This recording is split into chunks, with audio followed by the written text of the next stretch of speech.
ከሁለት አዋቂዎች አንዱ መደበኛ ነገር ነው ብሎ የሚያስበው የስቃይ የአንጀት ችግር አለበት። ከምሳ በኋላ የሚፈጠር የሆድ መነፋት፣ ከሰዓት በኋላ በ9 ሰዓት አካባቢ የሚሰማ የኃይል መሟጠጥ፣ በፍጹም ሊጠራ የማይችል የቆዳ ችግር፣ በጭንቀት ሳቢያ የሚመጣ ነው ተብሎ የሚታሰብ የስሜት መለዋወጥ።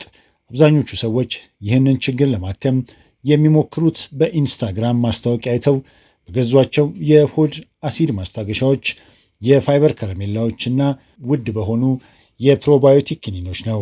ነገር ግን ይህ እየሰራ አይደለም። ምክንያቱም እውነተኛው መፍትሄ በፈሳሽ መያዣ ጠርሙስ ውስጥ ያለ ነገር አይደለም። እውነተኛው መፍትሄ ዶክተሩ ሊያስረዳዎት 7 ደቂቃ እንኳን ጊዜ በሌላቸው 6 ነገሮች ውስጥ የሚገኝ ነው። ማንም የማይነግራችሁ እውነት ይህ ነው። አንጀታችሁ መጠገን የሚያስፈልገው የተበላሸ ማሽን አይደለም።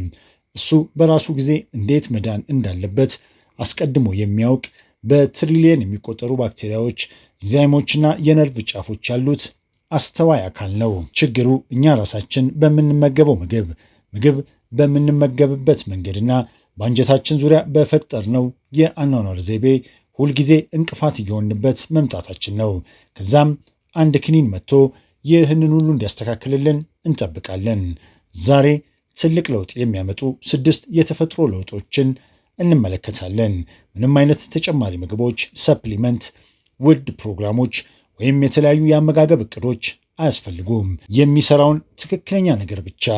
ከመጀመራችን በፊት ስሞንና ከየት ሆነው እየተከታተሉኝ እንደሆነ በኮሜንት አስተያየት መስጫ ላይ ያስቀምጡልኝ። ከእርሶ መስማት ደስ ይለኛል። አንደኛ፣ የ30 እጽዋት ህግ፣ የማይክሮባዮም ብዝሃነት። ሁሉንም ነገር ለማስተካከል ቃል የሚገቡትን የፕሮባዮቲክ ክኒኖችና የምግብ መፈጨት ኢንዛይሞችን እርሷቸው። ለጤናማ የአንጀት ማይክሮባዮም ብቸኛውና ትልቁ ማሳያ የእጽዋት ብዝሃነት ፕላንት ዳይቨርሲቲ የሚባል ነገር ነው። ሳይንሳዊ ማረጋገጫ በሺዎች የሚቆጠሩ ሰዎችን ማይክሮባዮም ያጠና አሜሪካን ጋት ፕሮጀክት የተሰኘ ጥናት አለ። በጥናቱም በየሳምንቱ 30 የተለያዩ የእጽዋት አይነቶችን የተመገቡ ሰዎች ከ10 በታች ከተመገቡት ሰዎች ጋር ሲነጻጸር እጅግ በጣም የተለያየና ጤናማ የአንጀት ማይክሮባዮም እንዳላቸው ታይቷል። 30 ጊዜ መመገብ ሳይሆን 30 የተለያዩ እጽዋትን መመገብ። ይህ ሲባል ብሮኮሊና ስፒናች ብቻ ማለት አይደለም። ቅጠላቅጠሎች፣ ቅመማ ቅመሞች፣ ለውዝና ፍሬዎች፣ የዘር አይነቶች፣ ባቄላና ምስር፣ ፍራፍሬዎች እንዲሁም ሙሉ ጥራጥሬዎች ሁሉ ይቆጠራሉ።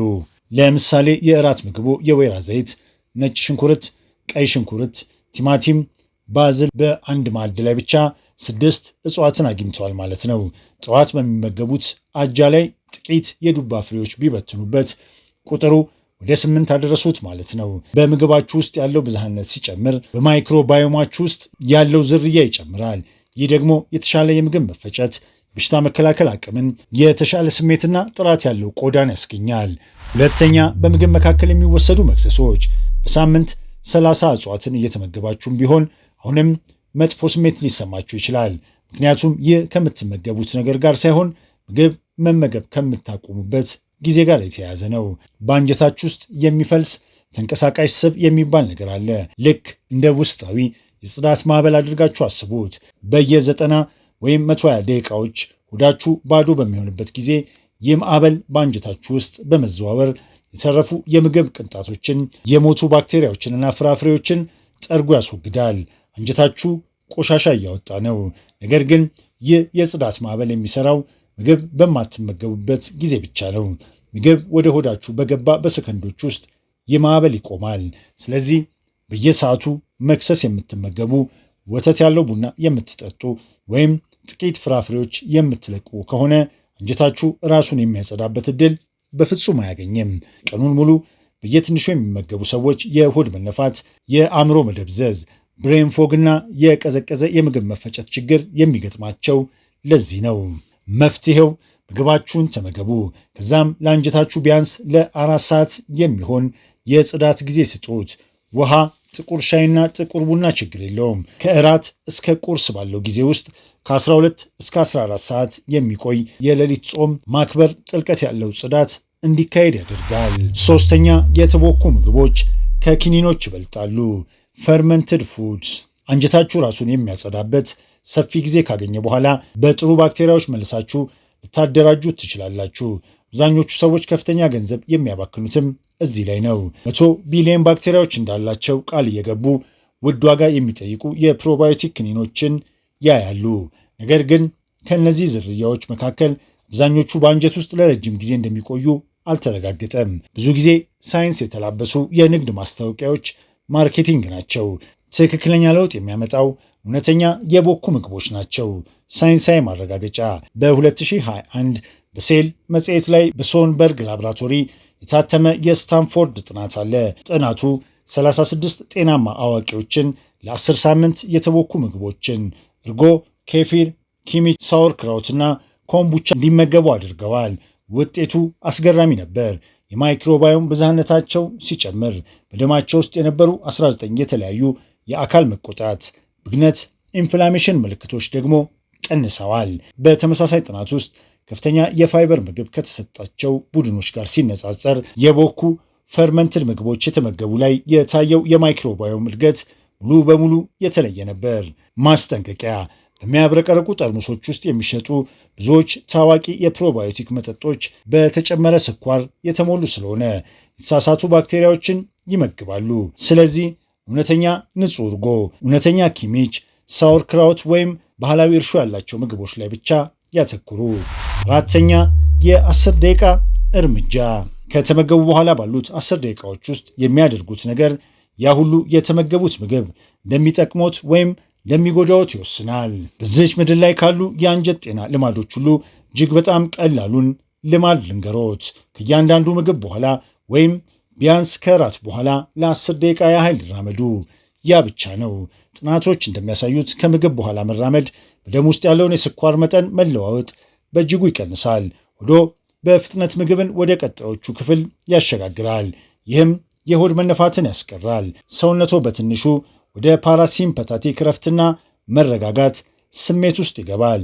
ይህ ደግሞ አንጀቶ ምግብን ለመፍጨት በትክክል የሚያስፈልገው ሁኔታ ነው።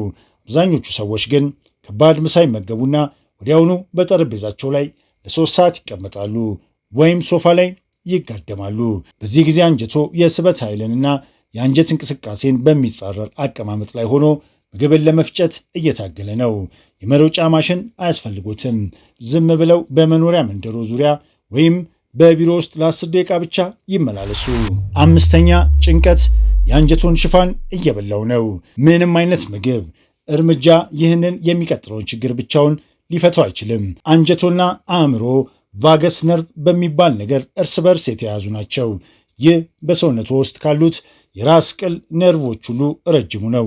የሚያስገርመው የዚህ ነርቭ ወደ 80% የሚጠጉ ክሮች መልእክት የሚልኩት ከአንጀት ወደ አእምሮ እንጂ ከተቃራኒው አቅጣጫ አይደለም።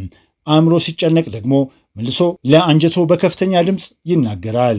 ስር የሰደደ ረጅም ጊዜ የቆየ ጭንቀት በአንጀቶ ውስጥ ያለውን የሙኮሳል ሽፋን ያሳሰዋል። ይህ ሽፋን ባክቴሪያዎች መሆን ያለባቸው ቦታ ላይ ብቻ እንዲቆዩ የሚያደርግ የጥበቃ ንብርብር ነው። ይህ የጥበቃ ሽፋን ሲጎዳ በሕክምናው ዓለም የአንጀት መላላት፣ መቀደድ የሚባለው ችግር ይፈጠራል። በዚህ ምክንያት የአካል መቆጣት፣ ኢንፍላሜሽን ይከሰታል። የምግብ አለመስማማት ችግሮች ይመጣሉ። እናም መጥፎ ባክቴሪያዎች ይራባሉ። ምግባቸውን በሚገባ የሚመርጡ ነገር ግን አስከፊ የአንጀት ችግር ያለባቸው ታካሚዎች አሉ። በእያንዳንዱ ጊዜ ወደ ውስጥ ተዘልቆ ሲመረመሩ መልሱ ጭንቀት ሆኖ ይገኛል። ይህ በትከሻው በኢሜይል መልእክቶ ሳጥን ውስጥ የሚኖረው ያ ስር የሰደደ ኃይለኛ ጭንቀት ነው። መፍትሄው ስልኮን ሳይመለከቱ ይመገቡ። የመጀመሪያውን ጉርሻ ከመጉረሶ በፊት 5 ጊዜ ቀስ ብለው ይተንፍሱ። እንዲሁም የ4-7-8 የአተነፋፈስ ዘዴን ይሞክሩ። ለ4 ሰከንድ አየር ወደ ውስጥ መሳብ፣ ለ7 ሰከንድ አፎን መያዝና ለ8 ሰከንድ ወደ ውጭ ማስወጣት። የእርሶ ቫገስ ነርቭ ለዚህ ምላሽ ይሰጣል። 6ኛ እንቅልፍ፣ የአንጀት ቁጥር 1 ማደሻ። እንግዲህ ሁሉንም ነገር በአንድ ላይ የሚያስተሳስረው ነጥብ ይህ ነው። እስካሁን የተናገርኳቸውን የአንዳንዱ ነገሮች ሁሉ ልታደርጉ ትችላላችሁ። ነገር ግን ይህንን የመጨረሻው ነጥብ ችላ ካላችሁት ያደረጋችሁትን መልካም ነገር በራሳችሁ እጅ ታፈርሱታላችሁ። እንቅልፍ ማለት የአንጀታችሁን የውስጥ ሽፋን ቃል በቃል ራሱን መልሶ የሚገነባበትና የማይክሮባዮም ስብጥራችሁን ሚዛኑን የሚያስተካክልበት ወርቃማ ጊዜ ነው። የጭንቀት ሆርሞን ኮርቲሶል መጠን የሚቀንስበትና አንጀታችሁ በትክክል ለማገገም እድል የሚያገኝበት ሰዓት ነው። ሳይንሳዊ ማረጋገጫ ጥናቶች እንደሚያሳዩት ከ6 ሰዓት በታች የተኛችሁባቸው የ2 ሌሊት መጥፎ እንቅልፍ እንኳን በአንጀታችሁ ማይክሮባዮም ስብጥር ላይ ግልጽ የሆነ መስተጓጎል ሊፈጥር ይችላል። በማግስቱ ጠዋት ሰውነታችሁ ስኳርና የተቀነባበሩ ካርቦሃይድሬቶች እንዲፈልግ ያደርገዋል። እነዚህ ደግሞ አንጀታችሁን የሚያበላሹ ትክክለኛ ጠላቶች ናቸው። ስለዚህ በቂ እንቅልፍ ማጣት አንጀታችሁን በቀጥታ መጉዳት ብቻ ሳይሆን የአንጀት ጤናን የሚጎዱ መጥፎ ውሳኔዎች እንድትወስኑም ያታልላችኋል። እንቅልፋችሁን አስተካክሉ የሚባለው ለዚህ ነው። በየቀኑ በተመሳሳይ ሰዓት በመተኛት ከ7 እስከ 8 ሰዓት የሚቆይ ያልተቋረጠ እንቅልፍ ማግኘት፣ ከመተኛታችሁ ቢያንስ 30 ደቂቃ በፊት ማንኛውንም ስክሪን አለመመልከት፣ የመጨረሻውን ምግብ ከመተኛታችሁ ቢያንስ 3 ሰዓት በፊት መመገብ። ይህም አንጀታችሁ ራሱን መጠገን ባለበት ሰዓት ላይ ምግብ ለመፍጨት እንዳይደክም ይረዳዋል። ማጠቃለያ 6ቱ የአንጀት መመሪያዎች ባጭሩ። እንቅልፍ በዚች ምድር ላይ ዋጋው እጅግ ዝቅ ተደርጎ የሚታይ ምንም ገንዘብ የማይጠይቅና የሐኪም ማዘዣ የማይፈልግ የአንጀት ሕክምና ነው። ባጭሩ እንከልሰው። 1ኛ በሳምንት 30 የተለያዩ እጽዋትን መመገብ። 2ኛ በምግብ መካከል የ4 ሰዓት ልዩነት ማድረግና የ12 ሰዓት የሌሊት ጾም ማክበር። 3ኛ በፕሮባዮቲክ ኪኒኖች ምትክ እውነተኛ የተቦኩ ፈርመንትድ ምግቦችን መውሰድ። 4ኛ ከእያንዳንዱ ምግብ በኋላ የ10 ደቂቃ እርምጃ ማድረግ። 5ኛ ጭንቀትን ለመቀነስ በአተነፋፈስ ልምምድ የቫገስ ነርቭ ጥንካሬ ላይ መስራት። 6ኛ ከ7 እስከ 8 ሰዓት የሚቆይ እውነተኛ ያልተቋረጠ እንቅልፍ መተኛት። ምንም አይነት ውድ ተጨማሪ ምግብ ወይም ከባድ የአመጋገብ ገደብ የለም። ከመለያየታችን በፊት በአስተያየት መስጫው ኮሜንት ሴክሽን ላይ ከነዚህ ከ6 ነገሮች በየትኛው ነገር መጀመር እንደምትፈልጉ አንዱን ብቻ መርጣችሁ ጻፉልኝ። ሁሉንም አስተያየታችሁን አነባለሁ። ለአንጀት ጤናችሁ ትልቅ ለውጥ ለማምጣት ይህንን ቻናል ሰብስክራይብ አድርጉና ትምህርቱን ለምትወዱት ሰው አጋሩት። በሚቀጥለው ቪዲዮ እንገናኛለን።